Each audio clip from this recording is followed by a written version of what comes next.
थोड़ी दूर गए, कुछ गोपियां बैठी है, बातें कर रही है आपस में। एक कहे अरे ये सोने का रथ किसका है? उद्धव जी सोने के रथ में आए थे, मथुरा का रथ है। बोले सोने का रथ किसका है? दूसरी ने कहा तुझे याद नहीं, इसी रथ में तो वो अक्रूर आए थे कृष्ण को ले जाने। मथुरा का रथ है, अक्रूर जी भी इसी रथ में आए थे। तो बोले अब क्या लेने आए हैं? बोले वो कंस की मृत्यु हो गई है ना, उसका श्राद्ध होगा, मांस लेने आए होंगे। श्राद्ध में मांस कौन परोसता है? अरे बोले दैत्यों के श्राद्ध में मांस ही परोसा जाता है। तो बोले वो भी यहां कहां मिलेगा, हम तो दूध दही का माखन का काम करते हैं।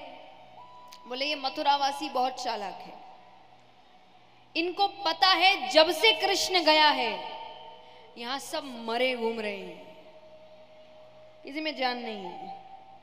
जिसमें जान नहीं है उसका हृदय निकाल कर ले भी गए, क्या फर्क पड़ता है? और हम प्रेमी हैं, प्रेमियों का हृदय मीठा होता है। इन्होंने तो अपने स्वाद का भी ध्यान रखा है। तो दूसरी गोपी कहती है तो तुम्हारा हृदय मांगेंगे तो तुम दे दोगी? वो कहे क्यों नहीं, मामा के श्राद्ध में भांजा भी तो होगा, वो दूर से देखकर पहचान जाएगा ये किस गोपी का हृदय है। हम उसे नहीं देख सकते, वो हमारे हृदय देख ले कि हमें कितनी तकलीफ हो रही है। उसको मजाक लगता है ये सब। ऐसे भाव एक बार मीराबाई के थे। मीराबाई एक दिन पेड़ के नीचे बैठी भजन गा रही है, भगवान को बुला रही है, असल में उनको दर्शन करने। भगवान आ नहीं रहे, परीक्षा ले रहे हैं। अब वो गाए जाए रोए जाए, गाए जाए रोए जाए, भगवान आ नहीं रहे। वो परेशान हो गई,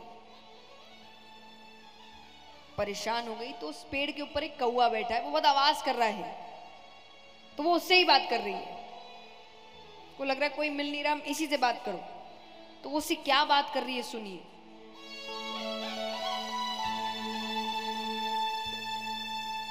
कि काढ़े कलेजो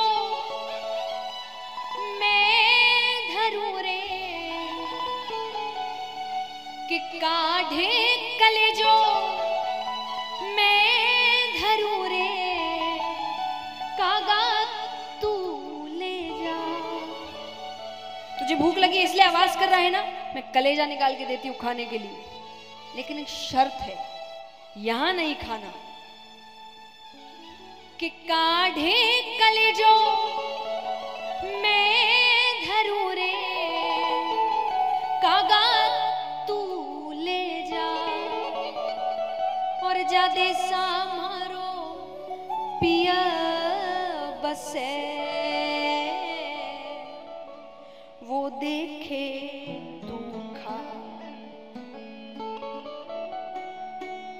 कि जा देसा मारो पिया बसे, वो देखे, वो देखना चाहिए तब खाना।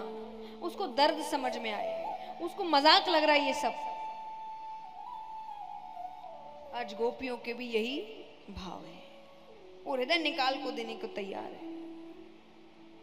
उद्धव जी आ रहे हैं, उद्धव जी फिर वही बातें समझा रहे हैं, ज्ञान मार्ग पर चलो, अरे तुम्हारे लिए संदेश भेजा है, ये रोना धोना छोड़ो। गोपियां पहले तो क्रोधित हो रही है, क्या लेने आए हैं, क्यों भेजा है, क्यों भेजा है, गुस्सा भी है ना उनके अंदर, तो पहले क्रोध उतार रही है। फिर जब उद्धव जी समझा रहे हैं कि इसीलिए भेजा है कि मन ज्ञान मार्ग पर लगाओ, गोपियां कहती आप तो बड़े ज्ञानी हैं। बोले हाँ है, तो बताइए मन कितने होते हैं, बताओ दिल कितने होते हैं? एक। गोपी कहती वो तो कब का कृष्ण को दे दिया, अब है ही नहीं मन कहीं और लगाने को। वो वापस कर दे तो कहीं और भी लगा ले। दूसरी गोपी कहते हैं चलो ठीक है, अगर हमने मान लिया कि हम कोशिश भी करें तो फायदे भी तो पता होने चाहिए कि मन कहीं और लगाने का फायदा क्या है, ज्ञान पर लगाने का फायदा क्या है। उद्धव जी कहते हैं कल्याण होगा, स्वर्ग मिलेगा। वो कहे स्वर्ग के लिए सब, ठोकर मारते ऐसे स्वर्ग को हम, जो हमें कृष्ण प्रेम से दूर कर दे।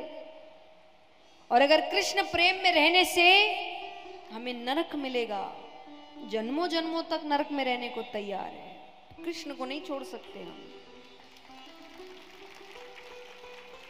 उद्धव जी कहे अभी तो कह रही थी कि ऐसा है वैसा है, क्यों भेजा है, क्या भेजा है, और अब कह रही है उसको नहीं छोड़ सकती। गोपियां कहती यही तो प्रेम है। प्रेम अगर हर किसी को समझ आ जाए तो हर कोई ना कर ले, बिरले ही होते हैं जो सच्चा प्रेम करते हैं। तो गोपियां कह रही है कारे को छोड़ो जा सके, पर कारे की कथा ना छोड़ी जाए। वो पास नहीं है ये सहन कर सकते, अलग हो गए कोई बात नहीं, उसकी बात ना करे, उसको याद ना करे, इस पर तो जिंदा है। जिस दिन ये खत्म उस दिन हमारी सांसें ना बंद हो जाए, सिर्फ उसकी बातों पर जिंदा है। यही प्रेम है हमारा तो।